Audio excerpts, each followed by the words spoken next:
Hetapu, assalamu alaikum, namaste, haru nefer. May Buddha bless you. This is Qesankh Keperu with another exciting video for you. In this video, we're going to talk about what we can learn from the passing of DMX. But before I do that, I want you to hit the like button on this video. If this is your first time to my channel, welcome. Hit the subscribe button to get notifications on when I go live and when I upload recorded videos. Also, I do have free ebooks for you. You can scroll down below and hit the links, download those ebooks and start reading today.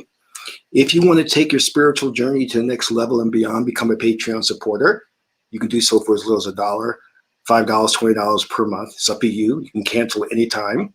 You'll get exclusive access to instructional videos, videos on the esoteric, videos on the spiritual, how to meditate, how to do self-hypnosis to curb your overeating or get your butt to the gym, how to communicate with the ancestors, how to astral project, how to lucid dream, how to work with the oracles, divination.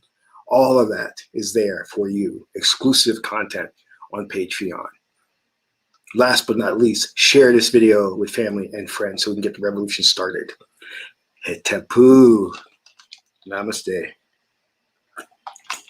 Sorry, drink of water. My mouth is dry. And before I get into the topic of today, I would like to make a confession. I have to make a confession. And it's not good. Not good that I have to come out and say this, but I have been dealing with, well, let's just put it these ways. No easy way to say this, but I do have an addiction. And some of you may have noticed this. And it's not good. And my wives are drawing a line in the sand. I'm going to have to do something about it.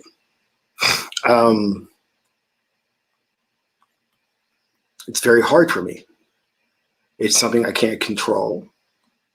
With any addiction, it takes on a life of its own. You think that you are strong enough to resist it, but you're not. You know? And throughout the years, it has gotten stronger.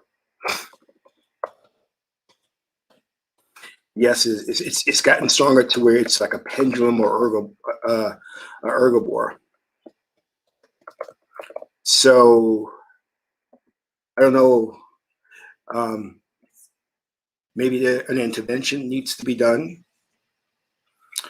and or maybe I need to meditate more and address this issue. But it's I think last week my wife got and sat on the bed, and I don't like to say wife, I say mate, and addressed it with me.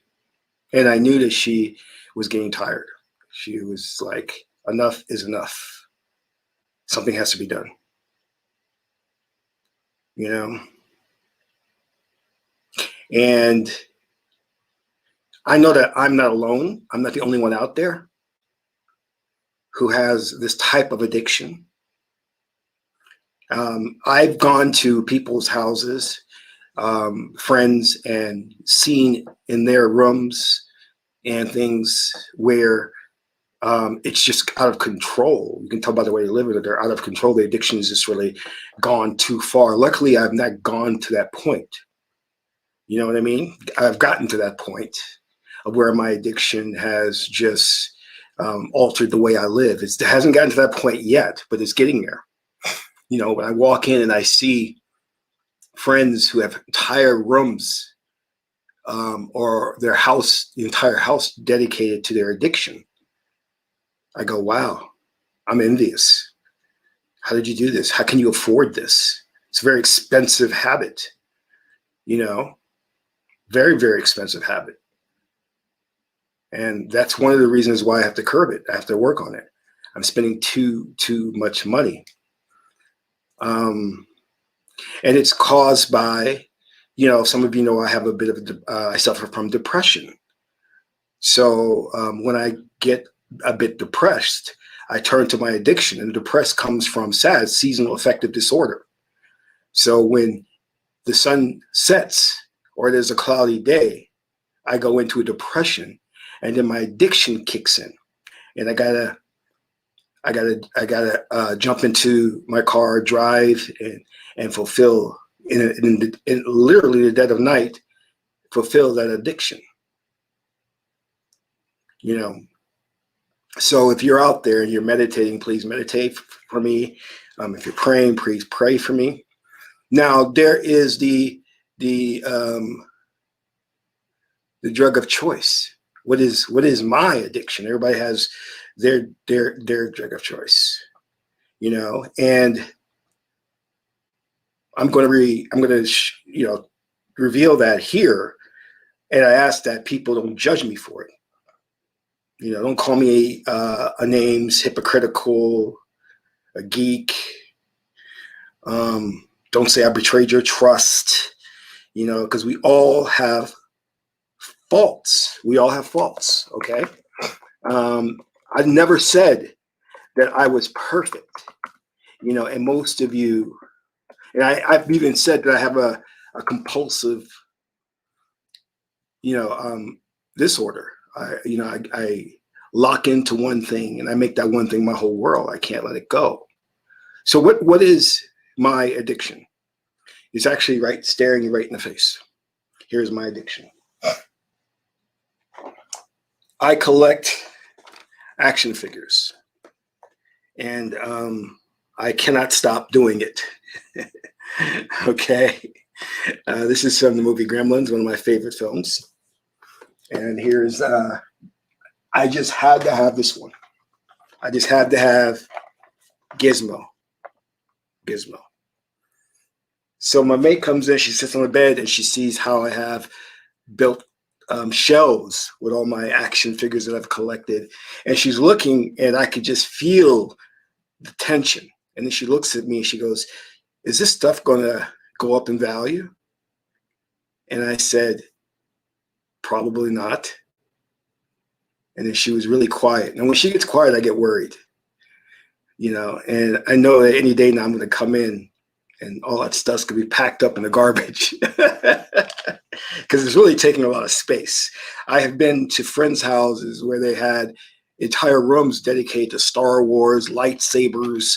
And I'm like, how do you afford this? I mean, one lightsaber costs $1,500, you know, and I'm like, wow, this is like a very expensive thing. Luckily, I haven't gone that far with my addiction yet. Okay. But I do need to control it because, you know, it's just something to where the other day I was leaving the parking lot and I saw a young brother trying to wash windows. And he was asking people if if he could wash their windows for $1. And, you know, most people were like, no. So I gave him $5. I didn't ask him, but, you know, I really like doing that. I don't make a big deal of it, but I think some of this money could go that way. What I'm planning to do is I don't celebrate Christmas, but typically what I will do is every Christmas, I'll just pack up some of the action figures that are not my favorite and give it to the kids. You know, I kind of do that. I give it to the kids, and it makes them happy. But anyway, I'm sorry, I digress. And remember, if you want to donate to my addiction, please click the donate button. Your donation will be greatly appreciated. And Gizmo thanks you. Okay. But yeah, the other addiction I have, and I do have, this is another one. Okay. So don't judge me. All right. Don't judge me. The other addiction that I have is with my statues. This is a Osir. So if you were to come to my house and go throughout all of the rooms, you would just see these statues everywhere, you know. And if you understand anything about the Kemetic spiritual cultivation, Sebek should always be at the doorway because he's the opener of the way. So you'll see Sebek at my doors. So that's just how it is. All right, so let's get into, another morning I wake up. I got up early this morning, 7 a.m., because I'm supposed to be retired. And again, my phone rings. And you guys want to know something? This is really messed up. This is really messed up. They asked me to meet with this company to do one final project with the company, right? So the opportunity sounded good. The pay wasn't that great, though. I was like, I don't know, it's like $50 an hour. I don't know, I can do that. That's ridiculous. But it wasn't like hard work at all. All they needed me to do was just train some of their employees on Basecamp, which is a project management software or platform. And I said, well, so you just need me to train them on Basecamp. That's it. I'm not going to be managing any projects or managing a team. They go, no, we just need you to train us on. I said, oh, I can do that. So I said, oh, well, I'll talk with them about that. So I got on the conference call and we started talking. And I always listen for keywords, issues, things that may be of an issue, right? So I'm already kind of like, I don't like doing this thing for only $50 an hour, but let me see. And then he says something that red flag about how they are very, very overwhelmed with work and they would really appreciate if I jump in and help out. I was like, here we go, right? So I've had about this month alone, I kid you not, since I announced I was retiring, about 20 Zoom calls, because everybody wants me now to come back and help. 20 Zoom calls. Those 20 Zoom calls, this one position where I'd be training them on Basecamp is the one I really kind of liked. It's very simple. I'm not going to work my butt off.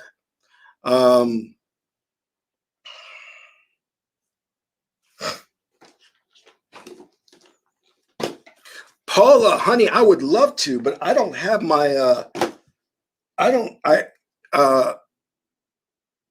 I don't have my cards here, Paula. But put your question in the chat box, and maybe my lovely mistress will get me my cards. No? Not a chance. Okay. She says not a chance, but put your question in the chat box. What's up with you modern ladies, man? You just defiant.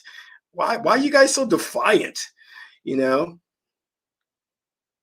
fact, get out. Get to stepping, woman. I'm sorry, I didn't mean to say that. I was just joking. I'm sorry. I apologize. Well, Qesankh won't be getting any tonight. But anywho, what was I saying? I was talking about something. So anyway, a red flag went off. So just between us, I used a little bit of hypnosis trance to kind of win their favor during the Zoom call. And you can do that, and I'll show you how to do it. So I got off the call and I went to the Oracle and I said, tell me how I'm going to fare in this job. And I got 23. Now, I don't know if you're familiar with the 23rd hexagram, but it means surrounded by negative people. Really, it's a bad hexagram. So I went to the tarot and did a reading, and that was bad. I was like, gee whiz. Then my agency calls me and she says, they loved you. They loved you. Do you have any samples of your work? I said, well, yeah, I gave them my portfolio, online portfolio. Oh, they lost the link. Can you send it? So I send it. 15 minutes later, she reaches out to me. She says, they're talking to HR to get you more money. And I'm like, wouldn't you know, I do 20 interviews, and the one that's ready to make a move and pull a trigger is the one I'm not enthusiastic about now. Wouldn't you know? What a way to go out. He's a nice guy, though. But when you're working with the oracles, they can reveal the stuff to you. You know what I mean? If you're going to encounter problems. That's why for those of you who have not as of yet signed up for the program, you should get into the program because it's called the six-figure PM, because not only will you learn a skill that doesn't require coding or how to break into Fort Knox, but it's a lifelong skill. This is where things are going in technology. You know what I mean? So you're going to learn so much and work with really cool, creative environments, creative companies. You know what I mean? Like teams like this. Awesome people, cute guy. Who's that cute guy? So I would go here, and we have an early bird special where the cost is low, but that early bird special will end soon, 14 days, 1 hour, 41 minutes and 10 seconds. So please sign up. And this is why I use oracles, because opportunities come along, but you don't know the political drama that's going on in the background. The oracles will reveal. The oracles will reveal that to you. You understand? Are you, Milton, you remember Patreon? Because I teach tarot readings on Patreon. Become a Patreon supporter. I don't know if you've ever accepted a job and got to the job only to find out it was the worst decision or worst thing you could have done because it's full of negative people, a crappy boss. Well, the oracles will reveal that to you. And when I did this meeting, and then after I did the reading, the oracle told me, don't go there. Do not go to that company. It's going to be hell. You know, they're going to stick you with a bunch of work. You're going to be around people you're not going to be happy with, you know, all that kinds of stuff. So I want you guys to think about that. That's what I help. You know, this is not a program where you come in and you just learn project management. I help you with job placement. You know, I have a good reputation in the industry. And this program is going to mushroom into something bigger to where I'm going to teach you how to start your own startup company. Y'all feel me? Okay, back to my addiction. No, not my addiction, sorry. DMX. We have learned that the brother DMX has passed. May he rest in power. And he's a victim of the industry. The industry is full of satanic people, drugs that get you hooked. You know. I mean, I could tell you guys all kinds of stuff that goes on in the industry and you wouldn't believe me. You know. A lot of gay men trying to seduce straight men. A lot of that. I mean, when I was in the industry, I had a lot of guys hitting on me, and I mean, I can't blame them. Look how pretty I look. You know, I'm like, what the hell? Why wouldn't they hit on me? And I'm actually flattered. I'm like, yeah. If you don't hit on me, I'm not flattered. You know. But anyway, I make it clear that I like women. You know. But there's a lot of, if you don't do this, you're not getting anywhere, and they will ruin your career. Especially in the rap industry, there's a lot of undercover gay thugs. And many who make it that you don't know have made it because they have slept with other men. Facts. Facts. You think that guy up on stage being tough didn't sleep with some men to get there? Now, I'm not saying in any way that's DMX. No way. No, I'm not saying that. I don't know Earl Simmons' story, so I'm not going to say that. I can do a reading, but I'm not going to do that. You know, he's passed on. He's in the inner planes now. But I want you to understand something. That, well, I want you to understand where rap came from. Okay? You must understand that the goddess Heteru created the film industry and the entertainment industry. She's responsible for all of that. Not the negative side of it, but the positive side of it. And that positive side no longer exists in our world. Because the positive side would be using music to heal, to create revolution, to change thinkings in the world, you know? Okay. But that's not here because the Illuminati has made sure to do away with that. At the same time, putting out a culture that says that stuff doesn't work, rituals don't work, meditation doesn't work. That was the purpose of Western religions, to keep you from meditating, to keep you from exploring things of the right brain. You know?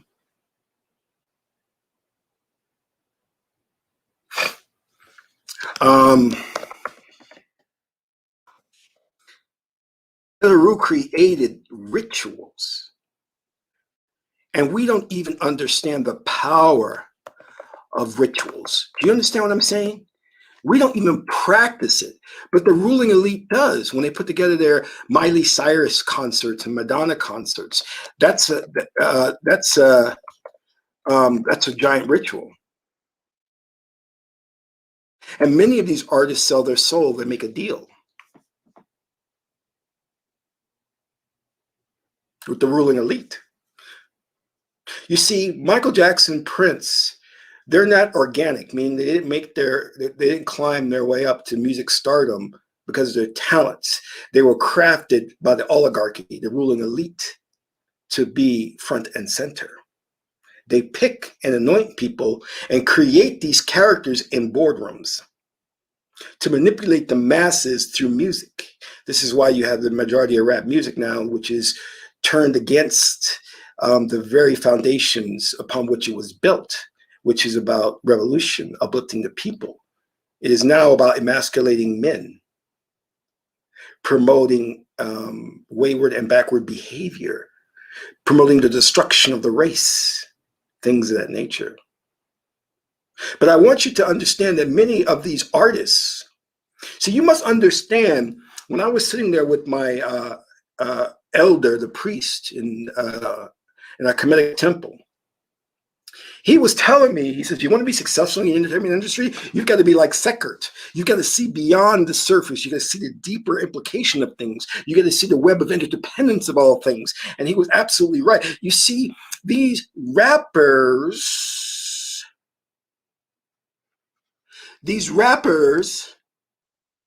are reincarnated souls. I mean, the ones that are in the limelight or in the spotlight, they are reincarnated souls from Kemet, ancient Kemet and ancient Ethiopia. Because back then they practiced rituals and they did music. See, there was no separation in Kemet between music and science, music and art, music and what have you, history. It was all woven into one gestalt, unified field theory. When you learn music, you learn chemistry. That's how ancient Kemet was, because it was a whole brain society. But anyway, I digress. These individuals who were master musicians, geniuses or genii in music, passed on in ancient Kemet in Ethiopia and Africa, and then they were reincarnated into this life to where they would pursue and resurrect their musical talents. This is why you have the barrage of rappers coming out of nowhere from the South Bronx and wooing us with their talents like DMX. Because he is the reincarnated soul of an ancient Kemetic priest who practiced music in ancient Kemet. And now is trying to bring it back, but he has been, like many others, Biggie, Sean, Puffy, Poof Daddy, like many of the others, he has been steered away from the path of truth and righteousness, meaning the way to understand, to uplift the people is to sonic frequencies, musical vibrations. That knowledge is gone. And now what's all that's left is just an aesthetic appreciation of tones and beats. Let me say it again. All that's left is an aesthetic appreciation of tones and beats, which is meaningless. When dancers would come and dance, they would dance to open the psychic gateways to the spirits. They weren't dancing so you can just appreciate the aesthetic value of the moves. No, they were bringing down heaven. They were bringing down the spirits to commune with you.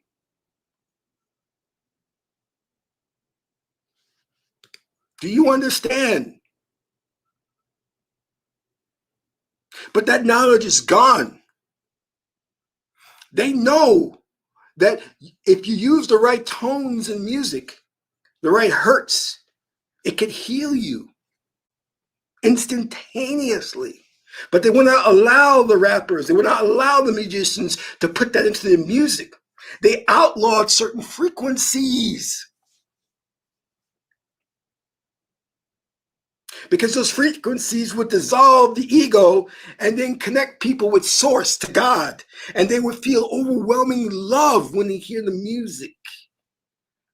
So the ruling elite had to make sure the music created individuality, separation between us. That's what the music does. It creates the idea of me, not we.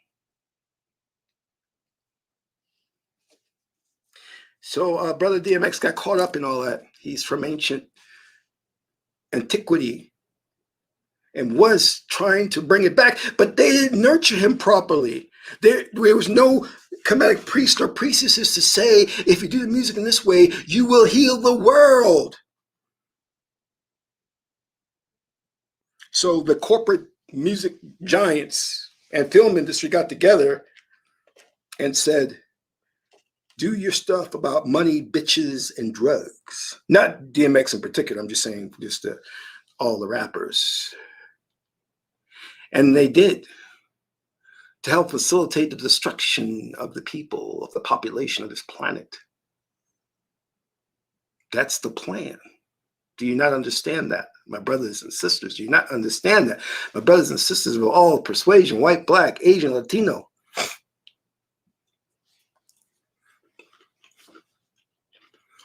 These rappers, because no one has sat down and talked to them about reincarnation, don't even know that they are reincarnated priests and priestesses from ancient Kemet. And that the reason that they're reincarnated is to bring back the ancient technique of music, of rhyme, of rhythm, of rap. But because the corporate music satanic forces have gotten a grip on them, let me explain something to you about drugs. Let me explain something to you about drugs. Our ancient ancestors used them to open the psychic gateway to different dimensions, different portals, different levels of consciousness.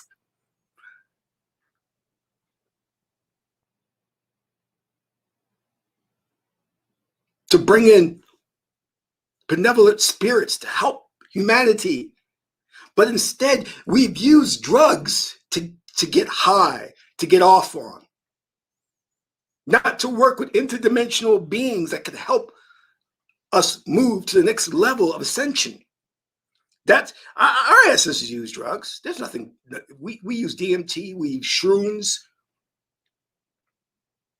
lotus, ayahuasca. We use drugs, but those drugs were not used on a daily basis, and they were not used just for the sheer pleasure of it. It was used to take us to a higher level of consciousness. So they approach Kanye West and DMX and they say, these drugs, use this to help you with your music. And it does.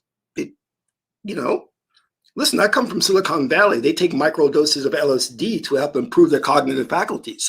But when you start using drugs and abusing them, it rips away at you. It destroys you. At first, it enhances your talent. But after a while, it controls you. It becomes a demon. I know.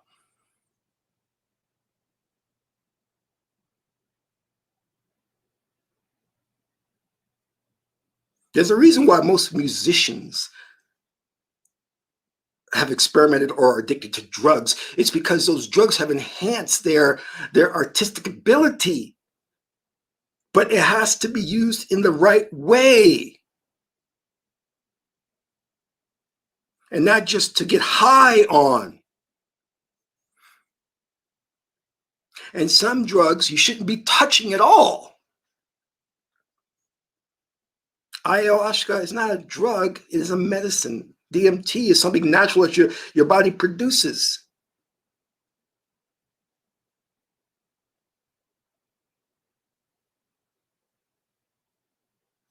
Don't you understand? So these rappers are nothing more than ancient musicians that have come back and reincarnated because they were intent on bringing the world back into balance, but they were diverted from their path by the ruling elite. The ruling elite knows the science of reincarnation. They know all about it. They know who the threats are. Do you think that Napoleon, Hitler, Imhotep, Cleopatra, they're gone? No, they just merely reincarnated into different bodies. And they're with us today. But their memories have been wiped. You understand? And when your memory is wiped, you still have an innate propensity to pursue your passion, but it can be twisted and warped by those who are out to rule the planet.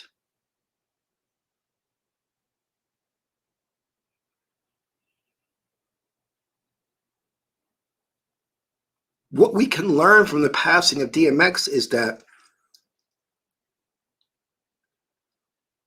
we need to control the music. We need to control the industry so we can put out life-affirming work. And that's not stuff that will bring down the people and destroy the artists in the process.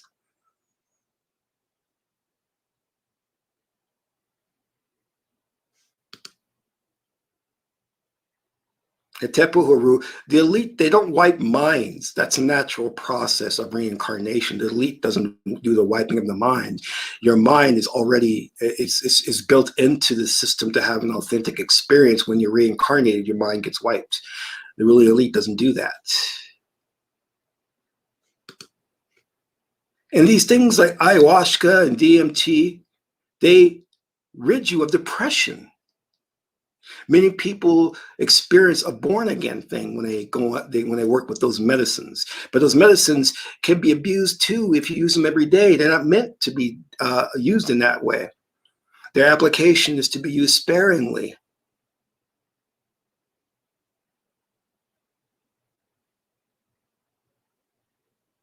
And if used in the right doses, it can enhance your artistic talent, your artistic abilities. This is, as I said before, the people in Silicon Valley using microdoses of LSD so they can program better, work longer hours, come up with innovative, creative solutions and ideas.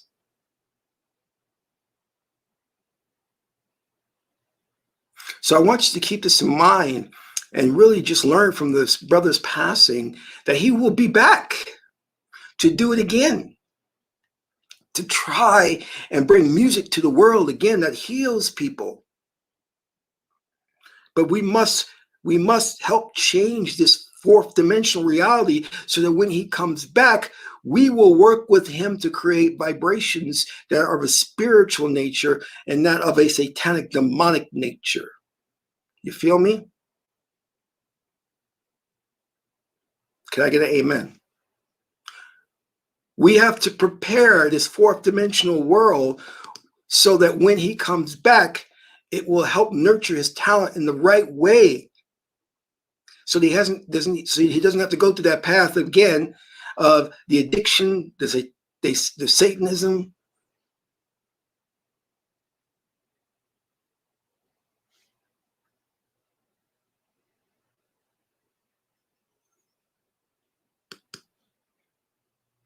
All right? Otherwise, you're going to be trapped in a cycle. We're going to be trapped in this cycle. And all we're going to be doing is helping the ruling elite destroy the planet and depopulate the planet. Yes, my Queen Cleopatra, it is good for you to come back again. Thank you, Lady Marie.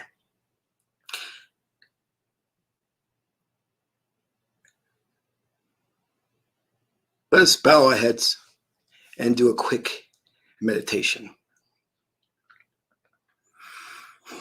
Breathe in through the nose, out through the mouth. In through the nose, out through the mouth. In through the nose, out through the mouth. Breathe into the nose, extend your belly, fill it up with air, out through the mouth. Exhale, contract your belly. Anetarak oser, Anetarak tehuti, Anetarak seket, Anetarak maat, Anetarak harukahuti, Anetarak haru, Anetarak heheru, hathor, Anetarak sebekadubis, Hehetu, Anetarak alset, Anetarak geb, Anetarak shu, Anetarak geb,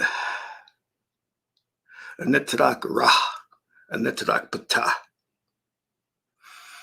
Anetarak kepra, Anetarak baset. We want to thank the deities for providing us with the faculties. And we want to thank especially the goddess Heheru for bringing us the arts, for bringing us music, for bringing us film, for bringing us dance, for bringing us painting, for bringing us song, for bringing us joy. Visualize yourself now in your chosen field or that which makes you happy. See yourself receiving acclaim for it. See yourself receiving money for it. See yourself at the top of your field, in demand by the people.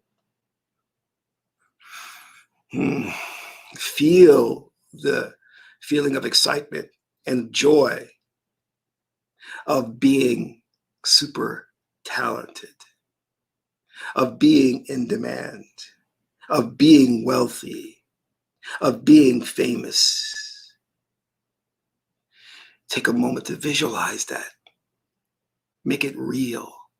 Make it technicolor. Have Dolby sound in your visualization. And when you visualize, you're using the faculty of Heteru, Hathor. And say to yourself, I am joyful having attained this level of success. And I ask the goddess Heteru to bless me with more artistic talent, with more acclaim, with more joy, with more happiness. Dwau Heteru. Amen Ra. I want to thank you today for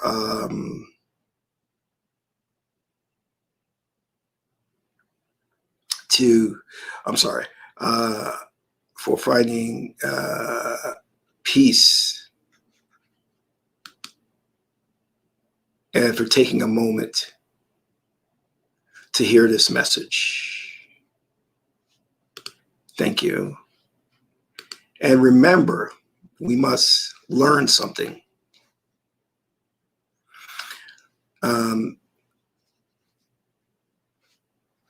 We must learn something from the passing of this brother. Don't let his life be in vain.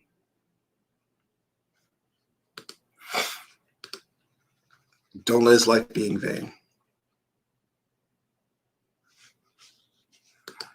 Be well. This is Qesankh Ma Keperu, son of Ma'at and Tahuti. Ma'at is the beautiful goddess Heteru. Until the next video on Ra.